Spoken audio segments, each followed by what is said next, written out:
There's a lot of talk around Wasm being this thing that's going to kill Docker or, kill Kubernetes or serverless or whatever. The reality is that's not true at all, because at the end of the day, Wasm from a server-side perspective needs a place to run, just like any other runtime. So yes, you're going to need orchestration. Maybe it's not Kubernetes, but it's something. It could be Kubernetes, could be a Docker engine, could be a local host, VM, serverless, whatever you want. Point being is it does need a place to run. So in this video, we're going to take a look at one of those places, Docker.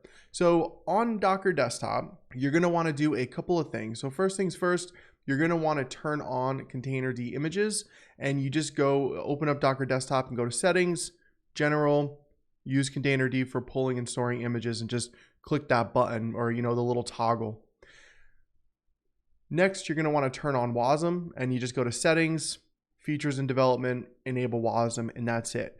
Now, once you do that, Docker desktop is ready to have the ability to run Wasm workloads. And this is on, I'm on a Mac right now, but the same thing works on Windows and wherever else you're running Docker desktop. Okay. So what we're going to do now is we are going to build out our container image. Okay. So we're going to use something that you may not be used to if you're running, standard Docker build commands. All right. So I'm going to just run quickly Docker build X. And notice if we look up here, it's extended build capabilities with the build kit. Okay. And we're going to need that because we're utilizing Wasm and Wazi. All right. Wasm is the compiler essentially. Wazi is the interface to give you IO, because just Wasm won't allow applications to like talk to the network and storage and stuff like that. No IO. All right.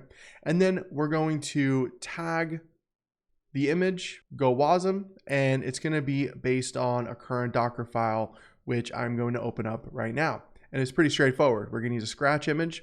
We're going to copy our main.wasm. All right. So notice here I have a main.wasm file. This was compiled via some Go code. You could, compile it any way you want to be honest with you. Previous video, I did show the compilation and the creation of a Go web app and turning it into a Wasm-based application, right? And then I'm just gonna run the main.wasm. So the Docker file is pretty straightforward. All right. Now notice here, we have a platform flag, and again, we're just specifying Wasm and Wazi, all right? Now, this little dot here is dot notation for the current directory, ls. Notice here, there's a Docker file. And boom. Now, luckily, one of the really cool things, especially using Wasm and a scratch image, it's pretty quick. I mean, that, I didn't pause the video or anything. That's just how fast it was, right?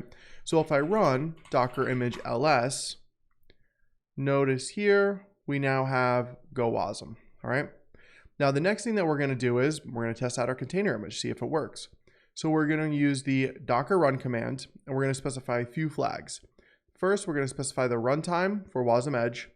Next, we're going to specify that same platform flag that we did up here, specifying Wasm and Wazi, all right?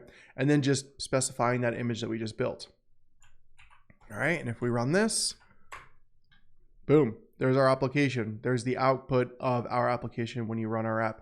So literally that's straightforward to get up and running with Wasm and Wazi. Now again, just a little bit of differentiation. Wasm built around, I think 2017, that was all browser based. Wazi is the interface to run server-side Wasm, okay? And that was, again, I think it was like 2019 or something like that.